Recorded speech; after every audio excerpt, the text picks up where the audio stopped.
First நம்ம இப்போ வந்து லெசனுக்கு பார்க்க போகிறோம்னா இந்திய அரசியலமைப்பு. அதாவது இந்திய அரசியலமைப்பு வந்து ஒரு நாட்டினுடைய அடிப்படை நிர்வாகம் வந்து எந்த அடிப்படை கொள்கைகளை சார்ந்து அமைந்துள்ளது அப்படின்றதுக்கான ஒரு கட்டமைப்பு தான் வந்து ஒரு அரசியலமைப்பு. அந்த அரசியலமைப்பை நம்ம எந்த நாட்டிலேருந்து எடுத்திருக்கோம் அரசியலமைப்பு என்ற கொள்கையை முதல்ல அந்த அமெரிக்க ஐக்கிய நாடுகள் USA என்ற நாட்டிலேருந்து தான் அந்த கொள்கையை வந்து நம்ம அடாப்ட் பண்ணியிருக்கோம். இப்போ அந்த நம்ம அரசியலமைப்போடைய அவசியம் என்னன்னு பார்க்கும்போது, இப்போ நம்ம வீட்டிலேயே நார்மலாக ஒரு குடும்பத்தை நிர்வாகம் பண்ணுறோன்னா அதுக்கான ஒரு அடிப்படை கொள்கைகள் இருக்கிற மாதிரி ஒரு நாட்டோட நிர்வாகத்துக்கு பொதுவான ஒரு சட்டங்கள் வேணும் அப்படின்ற நோக்கத்தோடு தான் இந்த அரசியலமைப்புக்கு முக்கியத்துவம் கொடுத்து அதனுடைய அவசியத்தை வந்து வலியுறுத்தியிருக்காங்க. இப்போ நம்ம அரசியலமைப்பு உருவாக்கத்தை பற்றி பார்க்க போகிறோம். இந்த அரசியலமைப்பு உருவாக்கம் வந்து எப்போ வந்துச்சுன்னா 1946ஆம் ஆண்டு அமைச்சரவை தூதுக்குழு அப்படின்ற ஒரு திட்டத்தின் கீழ் உருவாக்கப்பட்டது அந்த அரசியலமைப்பு நிர்ணய சபையால் தான் வந்து இந்த அரசியலமைப்பு உருவாக்கப்பட்டது. இந்த அரசியலமைப்பில் வந்து இந்த அரசியலமைப்பு நிர்ணய சபையில் 292 மாகாணம் அப்போதைக்கு வந்து மாகாணமாக தான் இருந்துச்சு. மாகாண பிரதிநிதிகள்னு சொல்லுவாங்க, சுதேச அரசுகளின் நியமன உறுப்பினர்கள்னு சொல்லுவாங்க, பலுசிஸ்தான் சார்பில் ஒருவர், மாகாண முதன்மை ஆணையர்கள் சார்பில் 3 என மொத்தம் எத்தனை உறுப்பினர்கள் வந்து 389 உறுப்பினர்கள் இருந்தாங்க.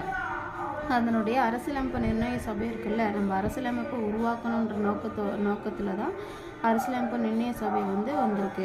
இந்த அரசியலமைப்பு நிர்ணய சபையோடைய முதல் கூட்டம் வந்து எப்போ நடந்துச்சுன்னு பார்த்தீங்கன்னா டிசம்பர் 9 தான் நடந்துச்சு. அந்த டிசம்பர் 9 தற்காலிக தலைவராக மூத்த உறுப்பினர் டாக்டர் சச்சிதானந்த சின்ஹா அவர்கள் தேர்ந்தெடுக்கப்பட்டார்.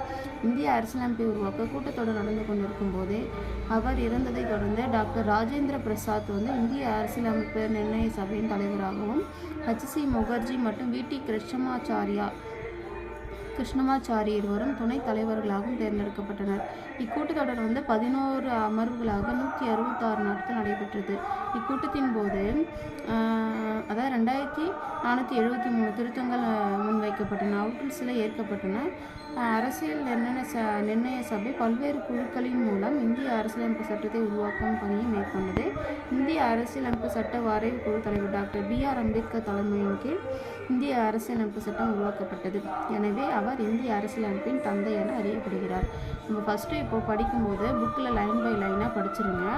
அதுக்கப்புறம் வந்து ஒரு 2-3 டைம் அந்த மாதிரி லைன் பை லைனாக படிச்சுட்டு ஃபஸ்ட்டு அப்புறம் அந்த பேஜை வந்து இப்படி திருப்பி வச்சுட்டு நம்ம படித்ததெல்லாம் ஒரு தடவை ரீகால் ஆகுதான்னு கண்ணை மூடிட்டு ரிவைஸ் பண்ணி பாருங்கள். ரிவைஸ் பண்ணி பார்த்துட்டு அதுக்கப்புறமா ஃப்ரெண்ட்ஸ் கூட ஷேர் பண்ணி, ஃப்ரெண்ட்ஸ் இருந்தாங்கன்னா ஷேர் பண்ணி நீங்கள் படிக்கலாம். அப்படி இல்லை ஃப்ரெண்ட்ஸ் யாரும் இல்லைன்னா நீங்கள் வாய் விட்டு படிக்கிறது நல்லது. வாய் விட்டு படித்து உங்களை நீங்களே கேட்கும்போது இன்னும் உங்களுக்கு வந்து அந்த நம்மளுடைய அப்சர்வ் கெப்பாசிட்டி வந்து நல்லாயிருக்கும்.